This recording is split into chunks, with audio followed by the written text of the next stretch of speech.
What's up, guys? Happy Valentine's Day. Hope you guys are enjoying it, whether you're spending Valentine's, Galentine's, Palentine's, or whatever it is you're celebrating. I hope you are just sharing lots of love to yourself and everybody around you. I thought it would just be oh so perfect to share with you the absolute worst date I have ever been on in my entire life. I do want to preface that today and the past few days have been horrible days, so I might be a little overdramatic in how I am expressing things, but this story, I will not over exaggerate. Everything that I will say about this story legit happened. So honey, sit back, grab some tea, because this story, I still can't.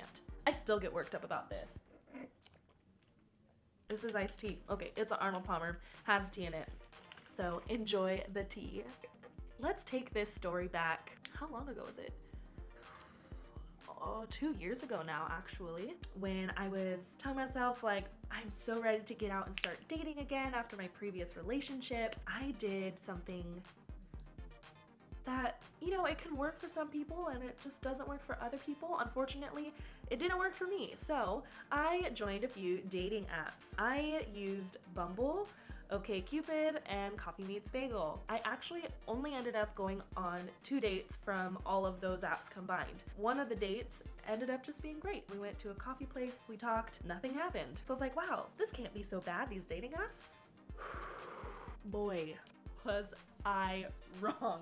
This second date, I'm going to use the name Chad because Chad is a great douchebag name that everybody just uses for douchebags, and so it's only right to use the name Chad. Sorry, Chad. I should have known from the beginning. Chad's profile, pictures of him in suits with nice cars and nice watches and perfect hair and basic pretty rich white boy. Let's give this a shot. So we ended up matching, or whatever it is on these app terms. We both love sushi.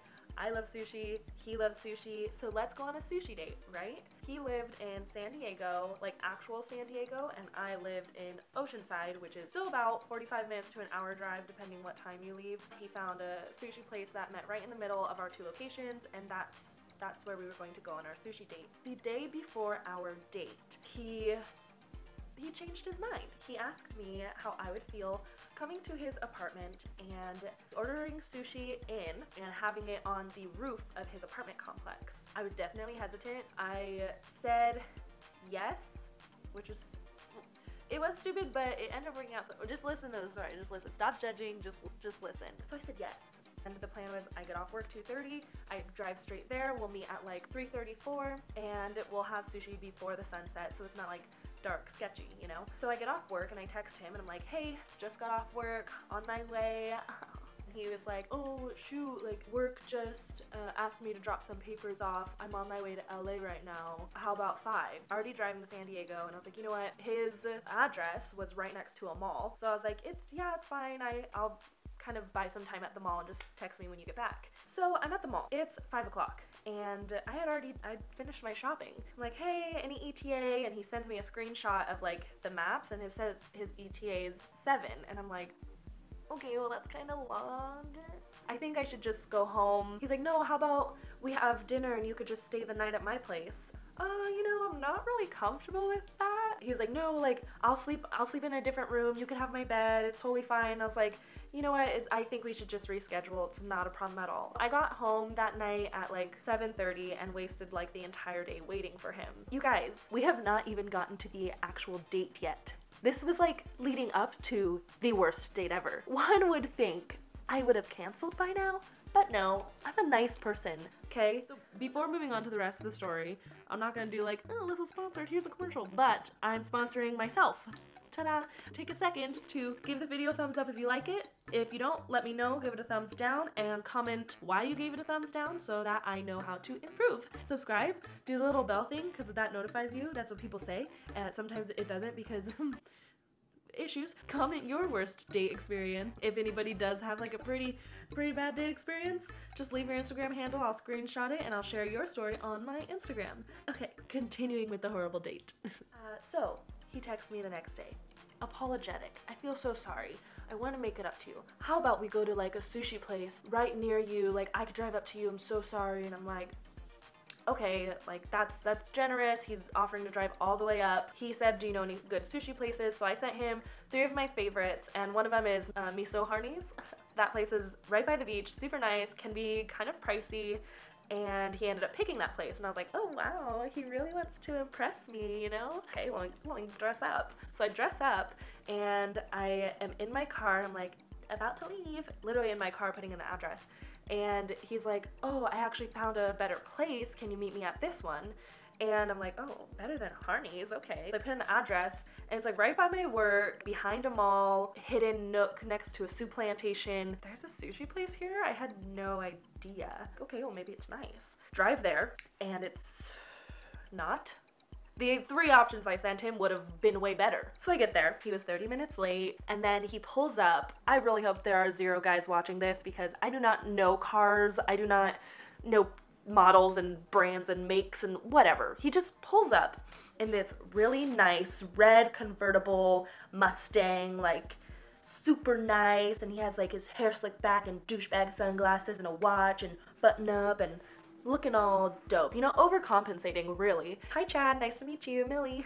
When you go to sushi with somebody, I've never gone to sushi with somebody and not shared rolls. That's just like the thing to do. So when he said we're going out to sushi, I'm thinking we're gonna get some rolls, we're gonna share the rolls, it's gonna be a grand old time. He was asking me questions, so I'm answering them and talking to him, so I didn't have time to look at the menu. The waiter comes up and is like, oh, you guys ready to order? And I was like, no, I'm actually still looking.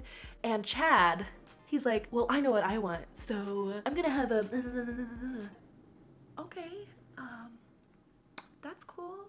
It wasn't even the fact that he ordered first, but he ordered orange chicken.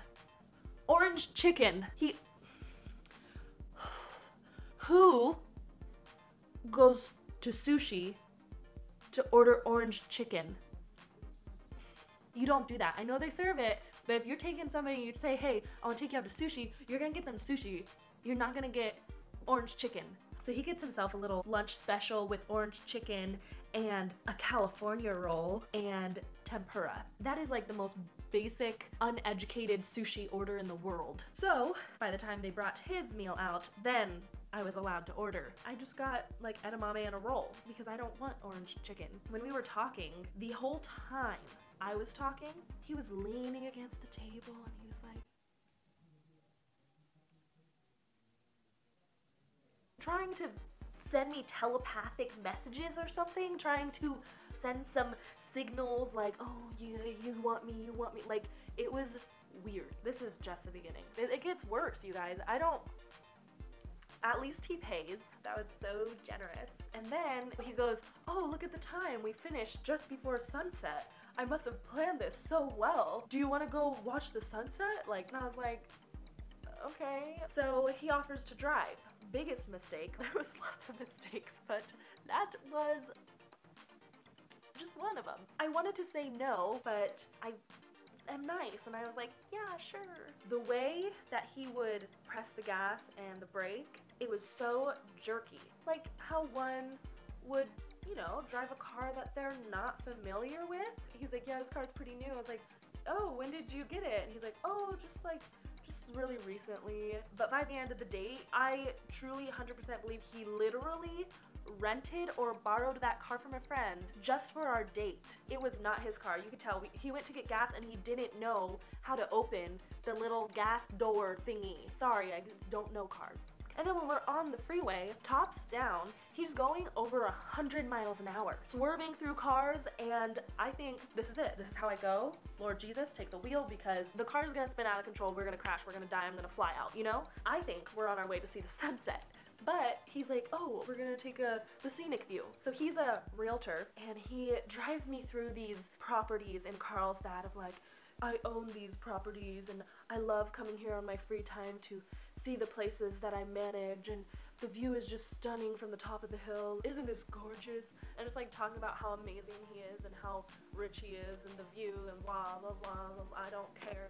But we don't drive through the hill once. We drive through the hill, do a U-turn, drive, do a U-turn, drive again, and then we could go to the sunset. Surprise, random scene kind of jump cut thing. If it looks like my makeup has been on for hours and it's worn off and it's a different camera angle, that's because those are all correct. I went to edit the video, and so far up to this point I was able to kind of finagle, is that a word? Finagle with the audio and try to get it to a listenable point, but let me just show you this clip.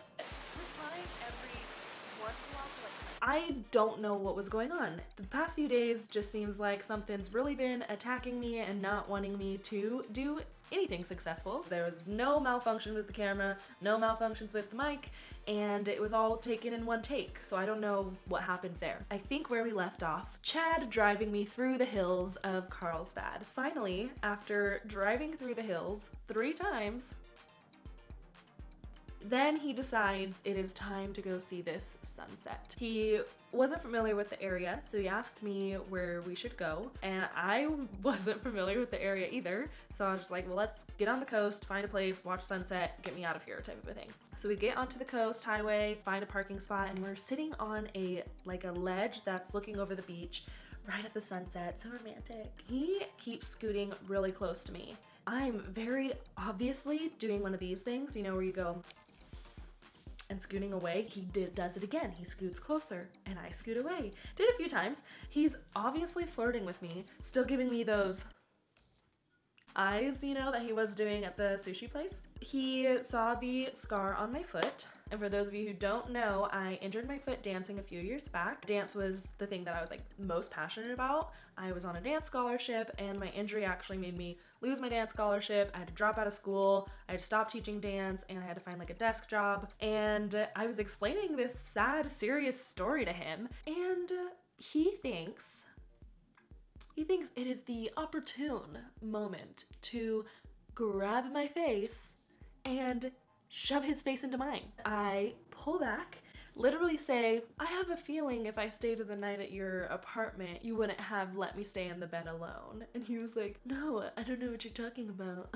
And did it again. He's grabbing onto my face and holding his face against mine. To add on top of it, he stuck his, I feel like a little kid because it feels so weird to be like, oh, it was just messy. It was messy. It was gross, sloppy. Right after that romantic moment, I look at my phone.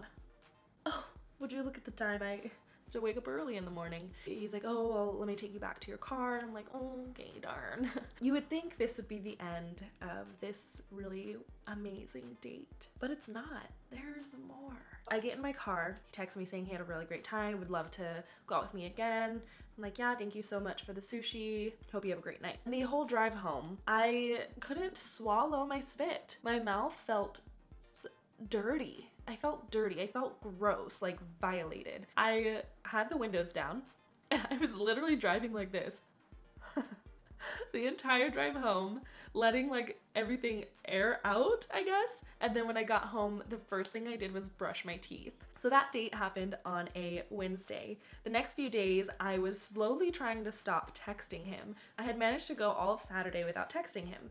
I'm thinking we're in the clear. To understand this next part of the story, we must rewind a week. The Saturday before our date, I had gotten stung by a stingray. The whole bottom of my foot was absolutely bruised. When you kind of remember this story and the date, all of my walking around the mall waiting for him on Tuesday, our date on Wednesday, involved me walking on this swollen, bruised foot. It was not a pleasant experience. Sunday, I had woken up and my foot looked like this.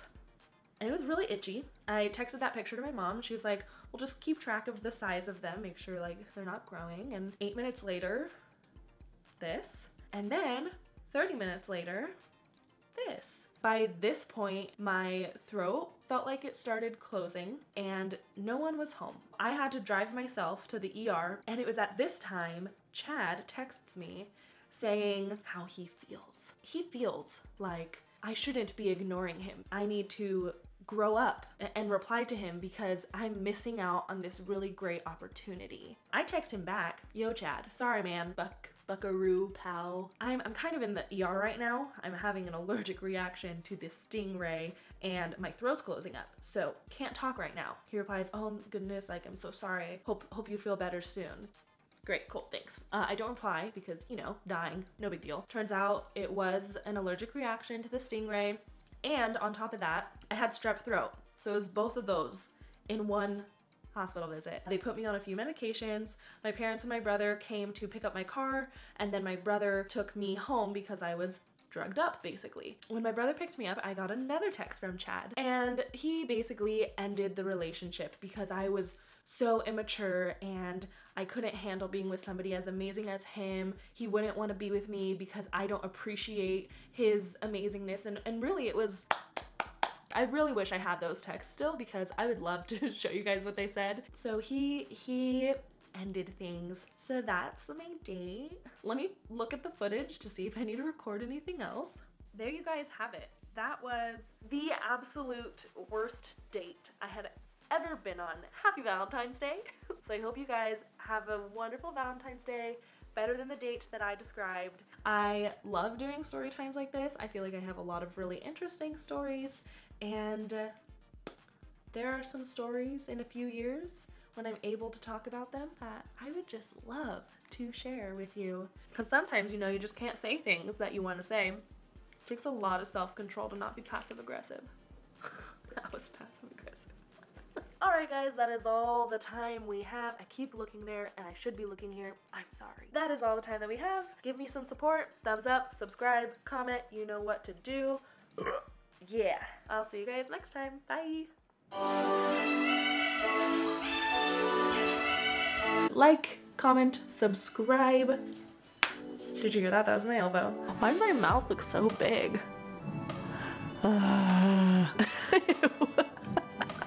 Okay, I'll stop. Bye.